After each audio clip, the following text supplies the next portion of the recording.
Hello everyone and welcome back to the channel. Today I'm going to walk you through how to fix launch crash in Fortnite Mobile on iOS and Android.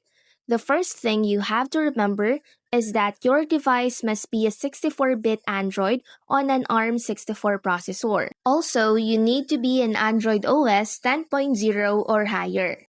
Third, a minimum of 4 gigabytes of RAM is required. A compatible GPU such as Adreno 530 or higher, Mali G7MP20 or Mali G72MP12 or higher. This is the first and easiest step. A simple restart can clear your device's memory and resolve temporary software conflicts. It is also important to take note that Fortnite is a resource-intensive game. Other apps running in the background can consume valuable RAM, leading to a crash. Make sure your phone's operating system is fully updated. Running a beta version of an OS can often lead to instability with games.